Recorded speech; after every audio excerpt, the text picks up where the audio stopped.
নমস্কার বন্ধুরা, welcome back to my channel. আজকে পোলাও খেতে ইচ্ছে করছিলো, আমি বানাতে পারি না, ফার্স্ট বানাচ্ছি, দেখি কেমন হয়। তার জন্য তোমাদেরকে ভিডিওটা করে দেখালাম। এদিকে চাল আমি আধ ঘন্টা ভিজিয়ে রেখে দেবো।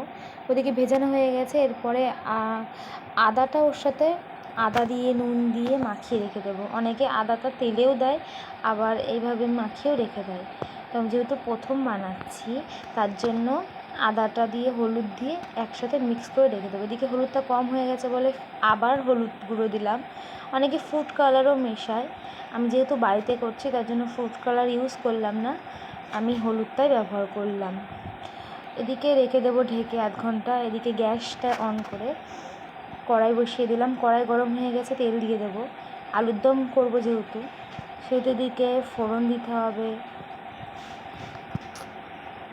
তেজপাতা ফোড়ন দিয়েছি, আস্ত গরম মশলা জিরে ফোড়ন দিয়েছি, দিয়ে এরপরে যেটা দেবো পেঁয়াজ ভেজে নেব।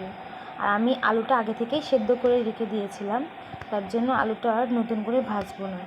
এদিকে পেঁয়াজটা অনেকটাই ভাজা হয়ে গেছে, আর একটু লাল লাল করে ভাজবো।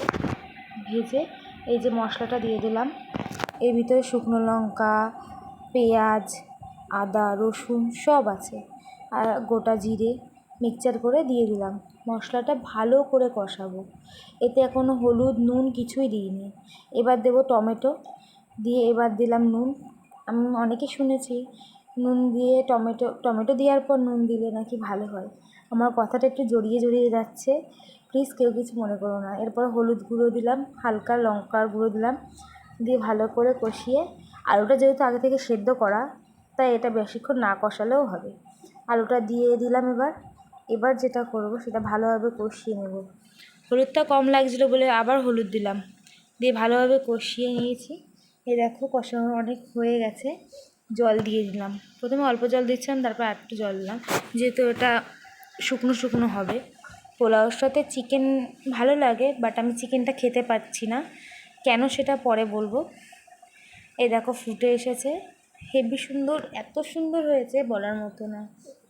এতে দিয়ে দিলাম অল্প একটু ঘি আর একটু গরম মশলা দিয়ে নামিয়ে নেব। ওটা হয়ে গেছে। এরপর এটা বসাবো পোলাওটা। খুব নার্ভাস লাগছিলো, ভয় ভয়, কারণ প্রথম যেহেতু করছি, কেমন হবে না হবে, আদৌ খেতে পারবো কি না সেটা জানি না। ওদিকে আমি গরম মশলা বেছে নিচ্ছিলাম, এদিকে এটা গরম হয়ে গেছিলো বলে আমি ঘিটা দিয়ে দিচ্ছিলাম। ঘিটা গরমেই রেখেছিলাম, কিন্তু গলিনি, যেভাবে ছিল সেভাবেই চামচ দিয়ে দিয়ে দিচ্ছিলাম, কেউ কিছু মনে করো না প্লিজ। এতে দিয়ে দিলাম তেজপাতা, আস্ত গরম মশলা, আর দিয়ে দেবো কাজু কিশমিশ, দিয়ে এটাকে ভাজবো কিছুক্ষণ। আর তোমরাও ফার্স্টে যার যা ইচ্ছা করে রান্না করে শেয়ার করো। অবশ্যই তোমরা সবাই বলবে যে আমরা তো পোলাও করতে পারি, সব কিছুই করতে পারি, তাহলে আবার এই ভিডিও কেন। আমি ফার্স্ট করলাম, ওর জন্যই আমি শেয়ার করলাম। আমি ঠিকভাবে বসতে পারছিলাম না, যার জন্য আবার ওইভাবে বসে রান্না করলাম।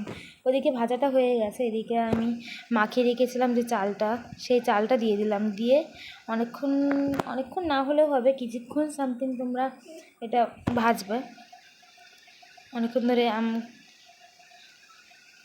এদিকে ভাজা হয়ে গেছে প্রায়, থেকে ভাজছিলাম। এরপর জল দিয়ে দিলাম, পরিমাণ মতো জল দিতে হবে। এই জলের জিনিসটা যারা বোঝে না তাদের অনেকটা ভুল হয়ে যায়। যেহেতু গোবিন্দভোগ চাল দিয়ে করা, একদম নরম হয়ে গেলে খুব অসুবিধা হয়ে যায়, যেটা আমার পক্ষে একটু হয়েছিল। এদিকে ঢাকা হয়ে গেছে। এদিকে এই যে পোলাওটা রেডি। একটু চিনি ঘি দিয়ে গরম মশলা দিয়ে নামিয়ে দেবো। আসছিল জন্মাষ্টমী, তো সবাইকে জানাই শুভ জন্মাষ্টমীর প্রীতি শুভেচ্ছা। Bye bye.